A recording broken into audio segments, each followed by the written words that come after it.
Welcome to the Winged Hussar Pubcast.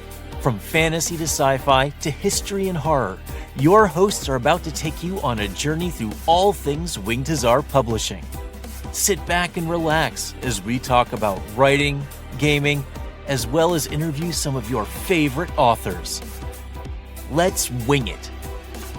Hello everyone and welcome to the Winged Hussar Pubcast. In today's episode, we're going to reverse what we did in our first author interview, and instead, our good friend Ben Stoddard will be joining me in interviewing Mark about his writing career in Kings of War novels.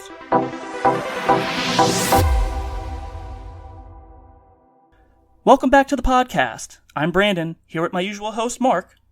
Hello. And today, we have Ben Stoddard joining us again. Hello. This is going to be another two-part episode like our last author interview. The first episode will be chatting with Mark in a general overview of his writings within and without Winged Hussar Publishing, and the second episode will be doing a bit more of a deep dive of Mark's characters and stories. We'll be talking about Steps to Deliverance at the end of this episode, and the next one will focus on Hero Falling, Faith Aligned, and Pious. Mark, by now our listeners know that you host this podcast alongside me and that you've written a fair amount of novels in different genres and IPs. Do you want to elaborate on that and reiterate to remind everyone what you've written, not only with us, but with other companies? I started writing with Osprey Publishing, which is military history. So I was writing about military aviation in World War II and then a little bit in World War I. After that, I jumped across and I was a historical consultant for War Thunder, which is now a PS5 game and PC. Then I went back to Osprey, who had just joined forces with Warlord Games. So I wrote 5 campaign books for Bolt Action, and that led on to meeting you guys and jumping across the Winged Hussar. And I've written for Gates of Antares, Kings of War, and Infinity. Yeah, and I mean, you've done a fair number of novels with us, starting, like you said, with Antares and then going to Kings of War and Infinity. You've kind of covered all the different genres, except for, writing a history book with us. But, that's another topic we can discuss at some point. And, despite hosting the show with me, I mean, you kind of have a little bit of a larger role with us than some of the other authors.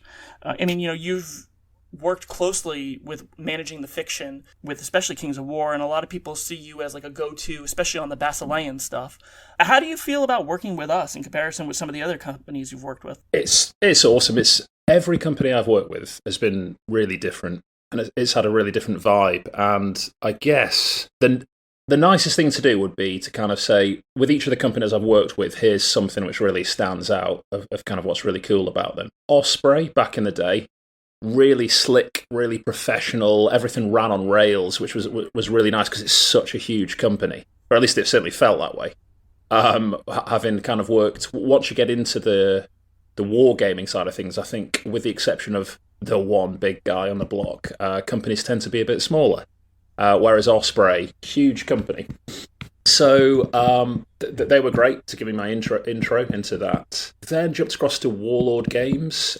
If I was to pick one thing about Warlord Games, like, some people really value experiences in life. Some people like stuff. And I'm one of those people, like a lot of wargamers, hoarders, collectors who like stuff. And Warlord are a very, very generous company with their incentives and the box sets which come through the post. That made me feel valued. I liked that. Well done, Warlord. Corvus Belli, what would I say? I think they're the best all-rounder. There's a little bit of everything with Corvus Belli. Really nice company to work for. Mantic, I think the best thing about Mantic is just how fast you get replies to when you've got a law query. So like I've worked with some companies where you can send in a law query, and worst case, or just any query, worst case, I've waited half a year for a response, and when your deadline is 12 months, that's kind of crippling, really. Right. Whereas with Mantic, I have literally had responses on Sundays within 10 minutes. It's crazy, So Matt Gilbert, it's like a round the clock consultancy service he gives for Panathor. It's great. And then that brings us to Winged Hussar, which for me it's the most personal service. I think it sounds so trite, but it's doing a project with your mates rather than working for a company. And I'm much, much, much happier in that environment, which is why Wing to Sars, the company I've done most books with. It's because I enjoy it. It's the vibe. It's the camaraderie. It's the Final Fantasy VII banter. It's all that stuff which you do.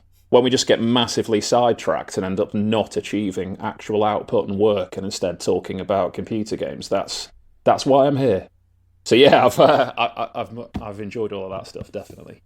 But I think every company, they're all good to work with in a different way. They just run their show in a different way, and as long as you turn up and kind of come to grips quite quickly with here's how this bunch of individuals wants to run their show, and you get on board with it, it all works really nicely. Well, I appreciate the kind words and the conversations we've had over the years. Yeah, I don't know. Have you found a similar thing, Ben? Yeah, I honestly, working for Mantic, I'll agree with you. It's really nice to be able to get lore questions answered really quickly. I know that someone is going to read the email at some point, and I'm not going to be left hanging for a long period of time without any response, so that's really useful. I've also like how I would add to that how liberal they are with allowing like novel projects and things along those lines. I don't think I've ever had an idea that has been straight up shot down that I've suggested. So I would throw that in as well. But Wing to Sar, though, I mean, Brandon and Vince, both, they've been awesome to work with. I can't think of a single complaint that I would throw out there about working with Wing to Sar. So legitimately, I think you hit the nail on the head that it's like hanging out with a group of buddies and not having to worry about, does it have to be professional 100% of the time, or can I actually say what I'm thinking, or can I bring up concerns or anything along those lines. And on top of that, I know that Brandon and Vince have my back regardless of what happens. So if there's ever any kind of kerfluffle or whatever the case may be, they're there to step in, and they're going to back their authors every time. Well, thank you both for the kind words. The core of what we are is, we're people working with people. And I guess I've taken that experience from what I learned from Vince over the years. Because, before we started Wing Tusser, I've mentioned before, Vince was, head of sales for Black Library. And so I've been to games days countless times over the years. And my childhood was going out to dinner with Dan Abnett, Mike Lee, Clint Werner, Graham McNeil. And, when we were in Baltimore, we would just go out to dinner every night. I still remember fondly I think it was the last games that we went to. We sat in the pub, more or less, downstairs of the hotel we were staying at, and Dan regaled us with stories until like midnight. And between me, my sister, my friend who went with us, my dad, and my mom, we were in tears laughing until midnight. And that's part of what I want to bring to the table, is that camaraderie and that friendship of, we're people. And we want to write good stories. None of us, I think it's fair to say that none of the authors come to the table expecting, I'm going to write this novel and it's going to sell 1 million copies. And if it doesn't, I'm going to be pissed. I think everybody comes to the table of, I'm passionate about what I do and I want to see my writing come to fruition. It's kind of different when you're working with the IP versus the original setting, because, we've talked about this, I think, in our first IP episode, where, if the setting goes to the graveyard, your work kind of goes to the graveyard too. But it's all about something you can put on your resume to help build your passion and your writing experience. That way, you can say, I did this, and it went to print, and people read it, and it helped me build on skills. And that's kind of what I also want to help other authors do, is learn how to expand their writing craft, just like, you both have helped me over the years with the various things. I came to the table with what minimal experience I had, and I built on those foundations working with Wing Tusser Publishing.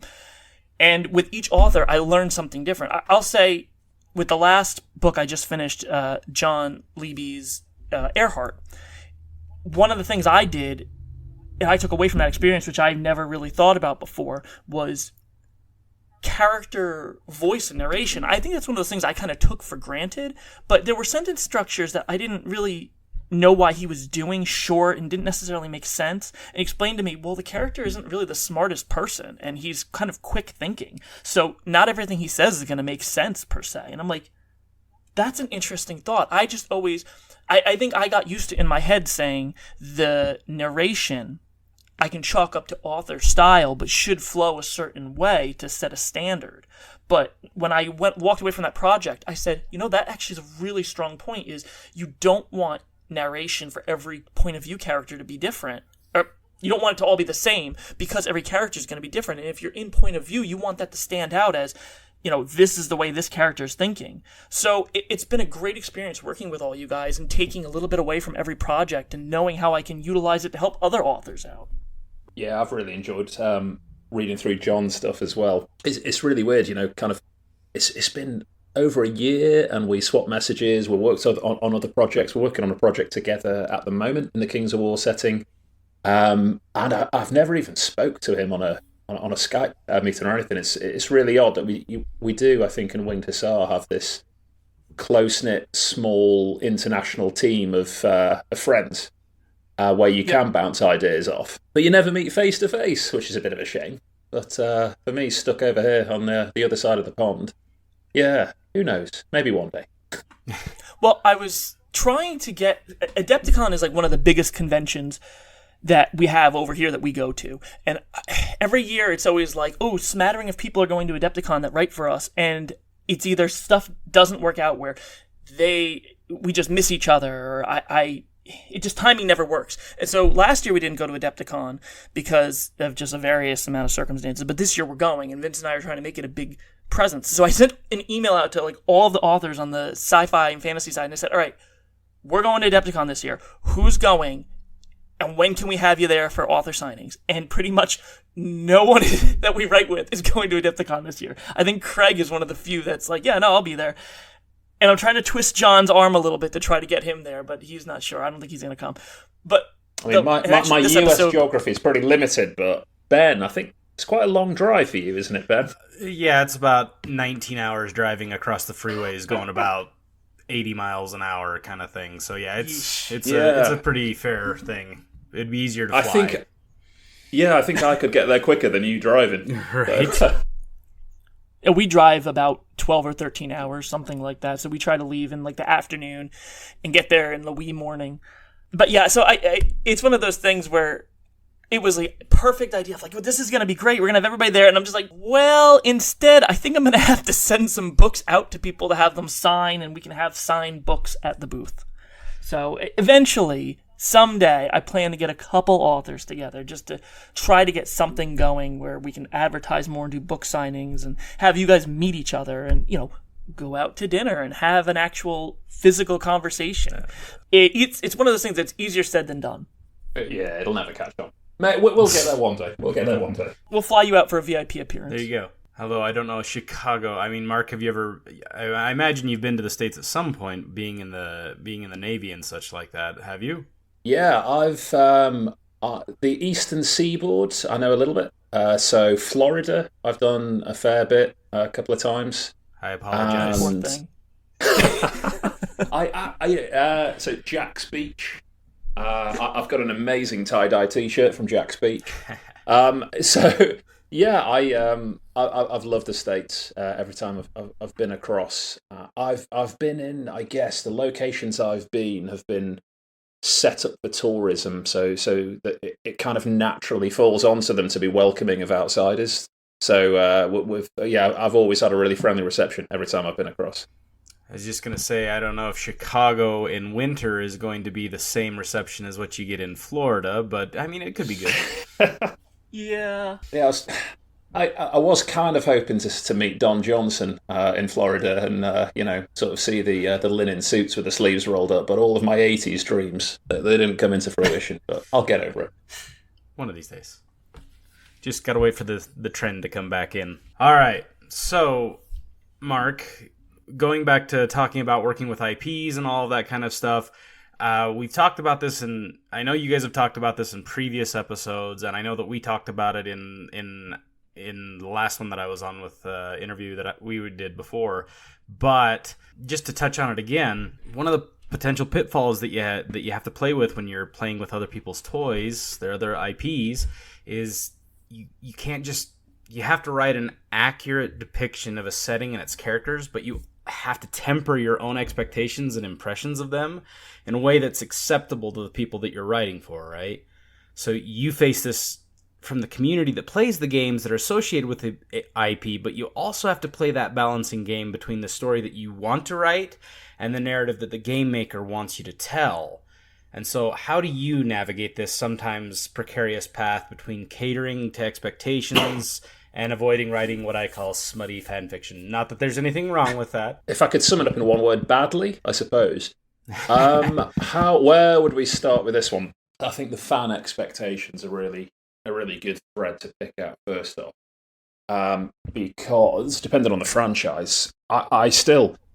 My Facebook feed, I don't play 40k a great deal these days, but because of the wargaming interests, it crops up loads on social media for me. And I'm utterly blown away by how many online violent, insulting arguments there are over the minutiae of lore that doesn't matter to me. It doesn't matter to me. It clearly matters to some people. So it shows just how much passion and involvement there is in the industry. And that, to me, with every novel, but particularly the first novel I write in a franchise, that's first and foremost. That's really at the front of thinking, I really don't want to upset the entire community and let everyone down. And I think with Kings of War, I think we're lucky because it's a pretty chilled out vibe. I've only ever had one Kings of War fan kind of track me down on social media at home and start sending insulting messages. So that's only happened once, whereas in other franchises that's happened more. So yeah, it's. So That's I think just we're a really shame. Yeah, exactly. But it's the old cliche goes. It's a really loud but tiny minority. So I know, like when Simon Pegg relatively recently called out the Star Wars fan base for being toxic, I thought that was really unfair because it's not. A tiny element of it is. But to say if you're a Star Wars fan, you are insult here, that's not. So I would never ever have a go at the fan base of any game, any IP. It's not fair. It's just going to be the fringe elements, and that's because that's a cross section of society, isn't it? That you're always going to get that. But just like every company you work for has got a feel and a vibe, and better areas in some aspects than others. I think it's the same with the fan bases that you're trying to cater for. And the Kings of War fan base, which is, I guess, largely what we're talking about here today, I think one of the real positives on that is there isn't really that aggressive element, not compared to a lot of others. There aren't online arguments over these things. Not that I've seen, anyway. So Unless you're talking about how to pronounce Basilean. Basilia? Yeah, exactly. Basilia. True. Controversy continues. The way that our good buddy Mr. Green does it, and the way I think he was instructed to say it was Basilia, which I had to train myself to think that way too. So it's bizarre because it does not work phonetically in my brain. It's tomato. I mean, Yeah.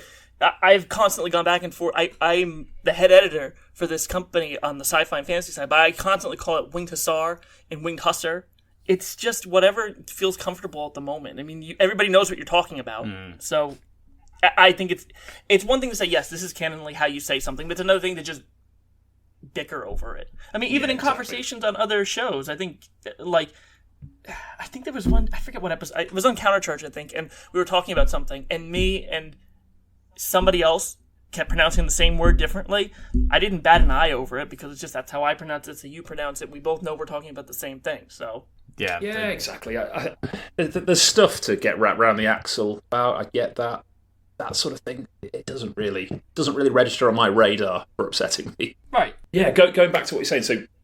So to answer that element of it, I think that side of it, in terms of what the community expectation is, that's hugely important to me. It's also this. You can get mission creep, I think, particularly with creative IPs where there's something like, I think role-play games are a really good example of this. It's like, well, so you play a tabletop war game, it's over within 3 hours, or if you play as badly as me, 20 minutes. You don't have to have any lore to that. As soon as you chuck RPGs into it, you do. And things get very lore-heavy. And all of a sudden a game isn't 3 hours, it could be 3 years. And you get really attached to your characters. But you start to drift away from what potentially you start to drift away from what the creators think and know is canon, and you make your own canon, and you don't realise you've strayed from the path. And then all of a sudden a novel will come out, and that novel has been checked by the lore master on their throne, because anyone who has the title lore master, I hope, has a throne and a fire and a minion bringing them wine and stuff. Hairless cat required too. Yeah, definitely. And so when our novels come out, they are lore checked. So I'm still kind of surprised was that there's always this trickle of, well, that's wrong. And it's like, I have made mistakes in lore. Smoke grenades, we can go into that a million times. But by and large, stand fast a few outliers, which are genuine mistakes which slip through the cracks. By and large, 99% of what we're putting out is lore checked, ratified, has checks and balances in place, and is canon. Yet we still upset people. To be fair, it goes through multiple lore checks too, because you guys send the outlines to the game makers to get approved, and then I go through, and anything that I question if it's been approved or not, I flag for review. So it's not just like we throw to the wind and see what happens. It goes through multiple sets of eyes, and of course, things will get missed in some cases because there are things that I think the things that get missed and people claim are quote unquote wrong are the things that we see as common sense and should be canon, but for whatever reason aren't. And I think there's a level of people need to look at what they're claiming is right or wrong and see, how grand in the scale is this? Or does this seem like something that should be common sense? I think that's the biggest issue, because 90%... okay, let's go back to what we talked about in our IP. When we first started doing Kings of War with the Edge of the Abyss anthology, we had naiads as male and female, and this is something, Ben, you and I both thought was true when we did Drowned Secrets too, because there was nothing that said they were just female. Now, yes, in the actual real-world mythology, I think they're just female, but the models were ambiguous, and there was nothing that ever said specifically they were female, so we just assumed they were male, and that passed in Edge of the Abyss, even with being lore check from the Game Master. So there are things that just, happen because of common sense that people need to just take a step back and say, I can see where they're coming from, but if this is now changed moving forward, you can overlook it. And where nobody is perfect. Let's go on that note.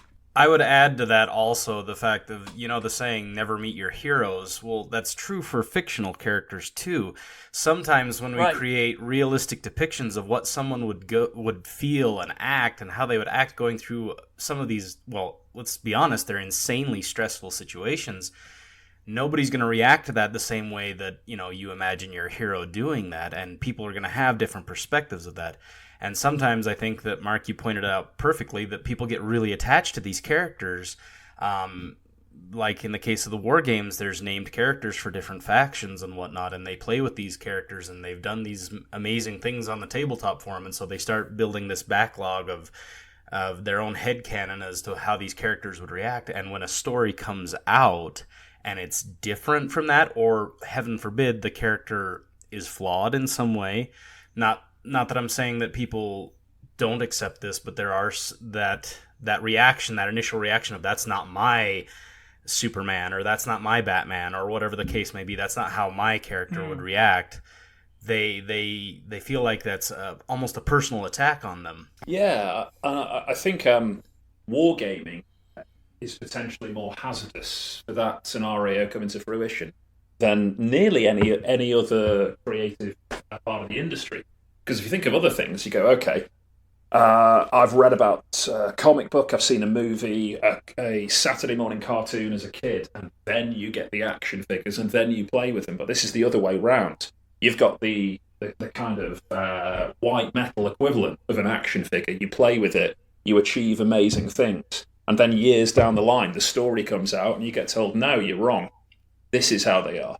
So, I can see why people might be a bit put on the back foot when our novels come out with named characters, and people may go, that is not what I expected at all. Or even in the case with you where you've got Basilia, however you want to say it, you've got that's supposed to be like up to that point, everybody had seen them as these ultimate good guys and all that kind of stuff. But you showed, and I mean, honestly, you have an army with dictators as one of their leaders in the faction, and you bring up some corruption aspects in both Steps to Deliverance and in Faith Aligned about how there's like some incongruity between the religious side of it and the political side of it, and even though they should be intertwined, there's still that friction between the two of them, and you bring that up, and I think that caused a little bit of friction, I think, with some players, because it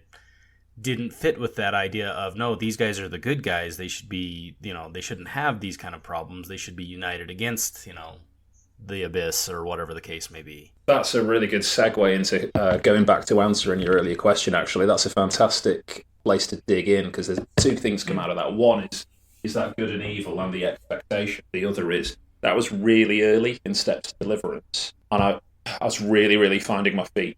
Still kind of, when you got that blank canvas of, yes, there is books out there with stuff, but not a lot. We've got the City of the Golden Horn, which is where we kind of find this corruption, which, well, Leah, going to go with for this sentence, however it says, is which means that's the capital city, which means that's, from a British point of view, you look at it, in centuries gone by, when the British Empire was the largest on the planet, it's the equivalent of London. So it is a huge, huge, huge hub of all sorts of things. And the description of it is in one law book, and it's a couple of paragraphs. You're like, that's all I got to go on, so that's quite tricky. Because you want to expand on it, but you don't want to expand too much, because you're not the lawmaster, and it feels a little bit disingenuous to say, this hugely important city, this which is critical to the entire part of the world, I'm going to be the one as an outsider who hasn't played this game much to crowbar my way in here and tell everyone this is how it is. You can't do that, I don't think. So I was a bit vague in places because I was still finding my feet with French. But the good versus evil side of it, it's interesting that you say that you'd heard of people who said that perhaps I hadn't portrayed them good enough. I was worried about exactly the opposite, because in my mind it was Kings of War Edition 2 at the time, I think, and you've got alignments, and alignment good, page 1, base A Leah. And so bang, it's a good faction. That's that. And then I remembered, I think it was seeing a interview with Ronnie Renton, and he passed like several, and it's his baby, he's the CEO. He passed several references to the good guys, or are they? And kept making all these sinister remarks about, are they bad guys? They've got dictators. That's not normally a good word. And you start to think, and I thought, well, I'm going to make it a bit of a grey area. I'm going to have people who are clearly altruistic, in old money, lawful good, but I'm going to have people who aren't as well. And that was the attempt. And I thought I hadn't gone far enough, rather than too far with it. Yeah, it's that. I think you did. I think you nailed it pretty well. I mean, pretty much the majority of the player base, and being a member of that community and a avid player of Kings of War, I would say that for the most part, Steps to Deliverance is pretty universally accepted as a great starting point for the novels, and it's what a lot of people will recommend as a good jumping off point. And I think a lot of people accept it as, yeah, this is good. So I think you did a great job in that regards. I think I got it covered in the next one about how we showed the darker side of Basilia, and we saw the reaction that got from some people too. So it goes both ways. So I think though that Steps to Deliverance and its accompanying sequels, I think they're a great addition to the lore. I think it did a great job of setting up the novel universe and getting everything, giving us a launching point to go off of it. So you had a big weight on your shoulders with that because you weren't originally scheduled to be the first one.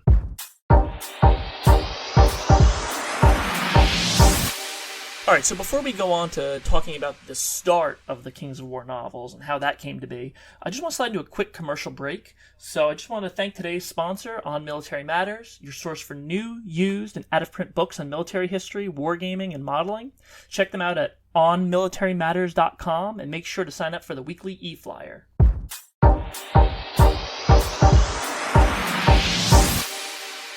All right, so talking about how you were the first character and all that kind of stuff, you kind of already answered the question that I was going to ask about. Let's see if you have anything more to add on this before we move on to the next question that we have. But for you, what separates writing for an IP from just simple fan fiction? Because I know that I myself, when I was playing Warhammer, had several fan fiction novels that I had written just because it was fun and it helped my local gaming group.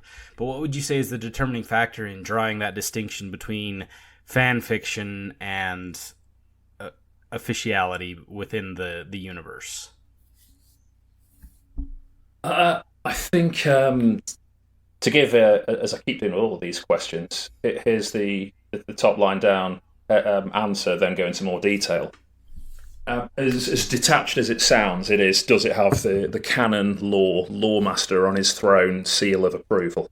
I don't think it's anything to do with quality as such. So if whoever owns the IP puts their logo on it, that's when it ceases to become fan fiction and becomes canon. That's that. So anything else, no matter what the quality, is fan fiction. Similar to what you said before, I don't think it's fair to use fan fiction as a derogatory term, but you see it quite a lot online. Yeah. As if you call something fan fiction, you are therefore implying it's fifth grade. And it might not be. And I think there's some really, really, really good fan fiction out there that is better, is produced to a higher quality than some of the official stuff in some franchise. It's how we've found some of our new authors. You know, I'm pre-editor, I suppose, on a short story anthology for Kings of War Armada at the moment, and we've got a number of new first-time authors, and we have found them via fan fiction. It's how we've got Tommaso, I hope it's pronounced that, who does a whole lot of our interior artwork for us. He was a semi-professional, did artwork, and saw him on a forum and just said, this guy's amazing, he's really good. But it's not official until he then gets the stamp on it. That's part of Kings of War and Infinity and so on. So, yeah, that's the longer answer is, I think it's as simple as it got a stamp on it, but that does not equate to quality at all. Yeah, and I think you nail that perfectly. I think I've read fan fiction that is certainly more well thought out and developed than certain official novels, and I think that you're going to have that, especially the bigger the IP gets. So, continuing on with that, so let's delve more into your writing style then. Specifically, what is it that draws you to a story? Like you've mentioned before that your characters are the foremost in your stories, so in that regard, what comes first? Like we've talked about how characters have to be real, they have to be something that you can believe in and all that kind of stuff. So do you start off by, because the way you answer your questions is, as you just said, is you start from the top and work down, top view and then zoom in. So do you craft a scenario and then come up with a protagonist that would be the most interested in dealing with that situation? Or do the characters come first and then you like put them in a small room and let them interact and see what drama unfolds from that little mental projection that you can build? Exactly as you described it on the second one. That's exactly it for me. Because I try and dive into the character side of it. From the feedback I've had, it tends to be the characters I'm coming out with. And I try to go for the ensemble cast. I never try and go for one lead character. Because if the reader doesn't like that lead character, you kind of hope that of an ensemble cast, there'll be one they can relate to. I come out with those characters first, and then, dare I say, without being falling on my sword too much, come out with a paper-thin plot to take them from to the end of the story. Because it's all about those characters and how they grow, how they change. And exactly as you said, heaven forbid, how they address their flaws. Yeah, that's so. But I'm also aware. I'm self-aware enough to know that my plots and my storylines, they are not complicated, and that's not one of my stronger areas. That there's so many better authors out there at our level that we're talking about. Kind of Winged Hussar level, who do storylines so much more involved and complex and intricate and with twists and turns. I don't. I just try and do that with the character. Well, I think you made a really good point there in the fact that the thing that makes a character interesting is how they interact with their flaws. How do they overcome them? I think that's you use that as the plot device to move them forward, and I think that's fascinating because nothing's more boring than a Mary Sue, right? Than somebody that's got all the answers all the time. They never make mistakes or anything along those lines. So I think you hit that perfectly. Oh, that's certainly the aspiration. And yeah, my favourite novel of if I could pick one novel, my favourite novel is Piece of Cake by Derek Robinson, which I've talked about it, which is a story about a British fighter squadron in the first year of World War II. And there is no storyline. The storyline is World War II, the first year, September 39 to September 40. That's it. But the whole story is about this cast of characters who come and go, who die and place, and it is all about people. And I think it's absolutely fantastic. It's so well done. Yet the storyline, there isn't really one. Well, speaking of characters, which of your characters do you like the most? Which was the most fun to write? And which romantic couple did you like the most? Kind of a three-parter here, but I'm going to hit you all of them at once. Oh, gosh. Romance. Men can't write about romance. You can't do that. So I've been told so many times. Which is a weird thing to say. I don't do it well, but I do like to write about that stuff because I just think it's if you meet someone new and you talk to them, and it's one of the first things that will come up is their family life. Are they married? Do they have kids? That's really important to so many people. So to remove that from a character, I think is a little bit odd. It has its place. If you were to look at stuff like 40K, Space Marines almost universally have none of that, and it would be weird if they did. It wouldn't fit the setting. So I get that. There's a time and a place to completely surgically cut it out and have none of it. In terms of favourite character, I think sticking within Kings of War, oh gosh, it's between Orion and James, I think. So if we stick with Orion first, Orion was never supposed to be the lead character of that novel. And the reason being is I grew up with 80s and 90s action movies and TV shows and stuff like that. And so the entertainment culture I grew up with was basically about heroic, adventurous, gung-ho, chisel-jawed, incredibly good-looking people blowing stuff up and doing feats of which are physically difficult. It was very physical heroes. You see that change in if you look at a 1980s cop movie like Lethal Weapon, that's or Die Hard, that's a 1980s cop. 1990s, you look at Speed, and you've got a character here's someone who is intelligent, plays by the rules, and is the boss's favourite, and you see a cultural shift. I grew up before that, so it was about here's your good-looking hero, as in Lethal Weapon, who's crazy, unhinged, dangerous, violent, and gets the good-looking girl, and that was the package. So I kind of like that cliched, old-fashioned story. I like the way it's done, but I'm also aware that the world's changed. So I didn't want. So that was always going to be my favourite character, Orion, but I didn't want him to be the lead. But I just found the more and more I wrote, the more and more I thought, if I write more and more about Tancred, who is the lead character, I think I'm going to be forcing myself to write stuff I'm not interested in. If the author's not interested in it, what chance has the reader got? So I just found as I went into it, one character took a step back and one character became far more prominent. And by the end of it, it's like, well, I need to write the blurb now. And actually, Orion's the lead character, if I'm honest with myself. So So yeah, I think he was favourite character, but I wanted to Boba Fett him and have him as kind of in the original trilogy. Huge character, huge cult following, very limited screen time, and sometimes less is more. And if you don't overexpose a character, they can be really popular. And that's what I wanted to do with Orion. It just didn't work. So it just ended up being the hero of it. Well, that's interesting from an editor point of view, because I actually didn't... I like Tancred a lot, but I never... Maybe we talked about it in the early stage and I just forget, but I never thought he was supposed to be the protagonist. I always thought it was supposed to be Orion, mostly because he was the intro character. But that's really interesting. I like hearing that. That's one of those things that this podcast is for, to get into little details like that. Yeah, it's...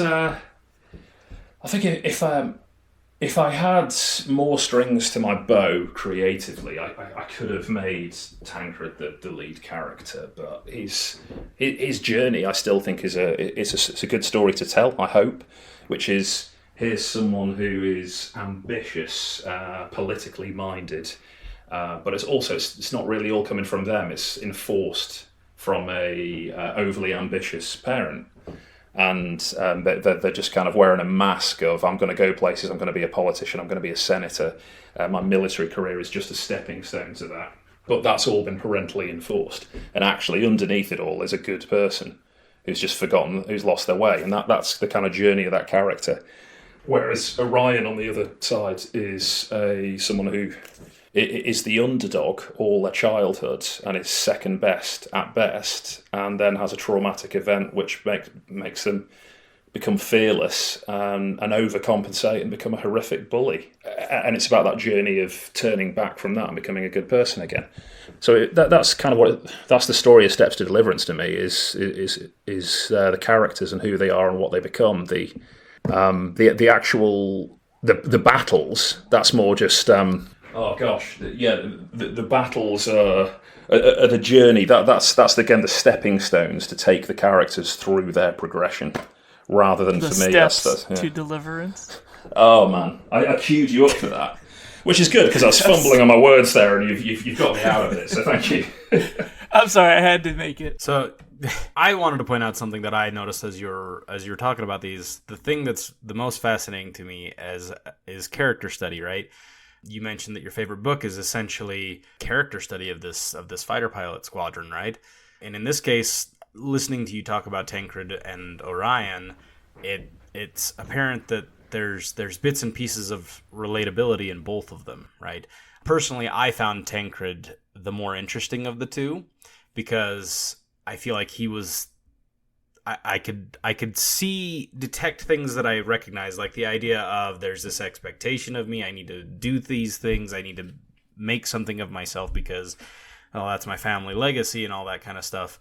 And honestly, you have that with Orion too. Both of them are having their parental figures imposing something on them. With Orion, it's unintentional in the fact that his uncle dies, and that trauma is what then shapes Orion, based off of familial obligations that he feels that are self-imposed.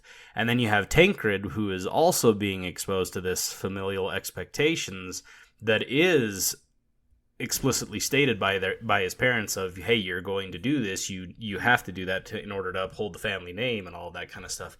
And so you have this play between these two characters that are both being controlled by these external pressures that they have internalized in different ways. One is through trauma, and the other one is through a different kind of that burden of expectation. And so you've got these two fascinating characters in that regard, and the way that they play off of each other is quite interesting. And then you have his foil, Orion's foil, in Estelle, in many ways, where she's also had her form of trauma and has rejected those familial things. And so the play off of those is where the character growth for Orion really starts to go, whereas Tancred has the reaction from his interactions with Orion and seeing how that plays out on the battlefield. So you do a really good job of making these character connections and jumping off of each other. I want to know and it feels very organic, so I think I know the answer to this question, but did that grow out of just mental exercises of seeing how they would act and just putting yourself in each of these characters' shoes, because these all come from they have to come from your personal background or things that you've seen or experienced. But did this grow organically out of you putting yourself in their position, or was that in some ways kind of plotted out as part of your character sketches before you even got started? I'm glad it worked, because everything that you've just said there was not even a second where I winced and thought, no, that's not what I was trying to say. Everything you've said there was exactly what I was trying to say about those three characters, so that's fantastic. Yeah, I think when we write the characters, you can do a mustache-twirling, cliched villain who you will not relate to, but by and large, I think if for any protagonist, there's got to be a piece of the author in there somewhere. If you're going to write them convincingly, it doesn't have to be anything really overt, but there has to be something, an element. So certainly all of these characters I've written, and any of their flaws and struggles, it'll be something personal to make that come out. And I think with how do you actually get there from A to B? For me, stepping stones to Deliverance again. It's about these stepping stones. And when I'm planning out a novel, I'll think about character A, B, and C will start in this mindset. They will have this flaw. By the end, here's where I want them to get to, which is not a perfect person, but a better person who's still got challenges to overcome. So what events am I going to put to make that happen, to make them have that realization? And most of those events aren't huge battlefield victories or anything. They are encounters, they are a conversation, they are an argument, they are something where you bounce off each other to have a realization that maybe that other person's right and I need to change. And so that's my roadmap, I guess, for each story. So definitely for Steps to Deliverance, it's been a good few years since I wrote that. But when I stop back and look at that, there was a lot more thought that went into the characters on that than some of the other ones where I had different objectives and different priorities. So, but yeah, Orion and Estelle were always supposed to be at the lower end of the primary protagonists. Tancred was supposed to be a bigger character. Who else did we have in that cast? The Constance? captain of... Yeah, Constance, that's what her name is.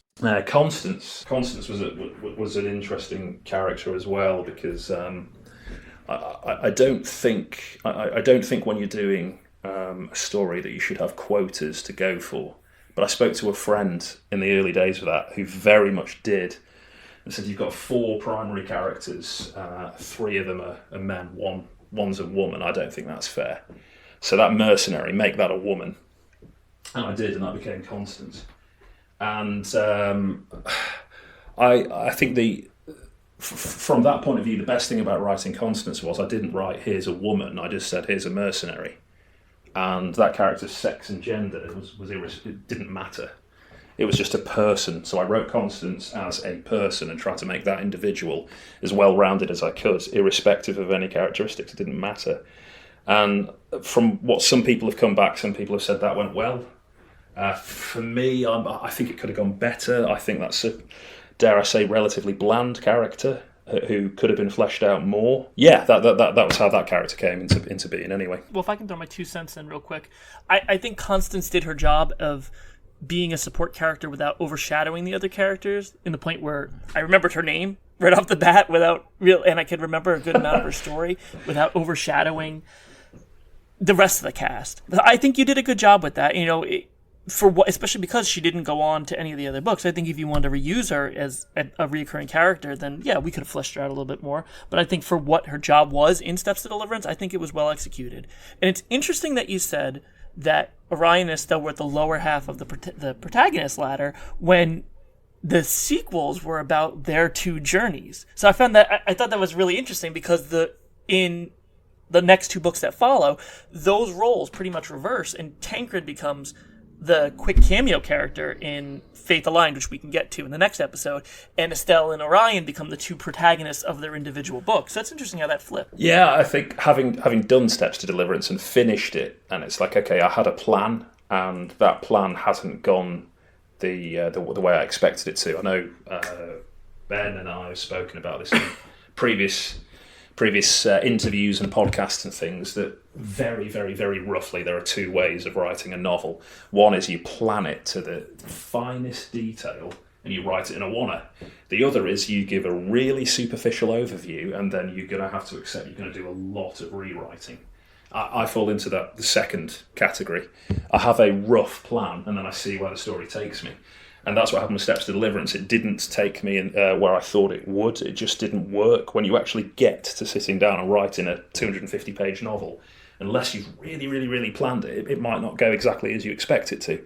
And that's what happened with Orion. Probably going to be my favourite character. He's an 80s action hero after all, but he's a background character. And then he ends up being the lead character.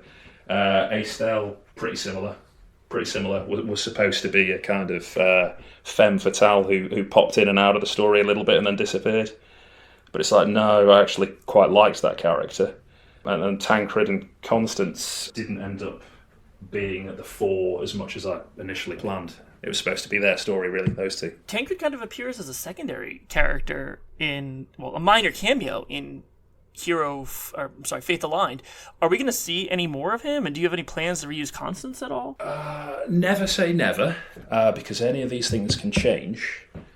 Constance, no. Tancred, yes. Well, I think if we've learned anything with our first interview, I think it's a good point that we cut it here, because we have a lot more to touch on, and I think we're going to need the right amount of time to work on it. So we've talked a lot about Mark as an author, and we've kind of given some more finer details about Steps to Deliverance that I don't think we've really hit on in any of the other interviews we've been on.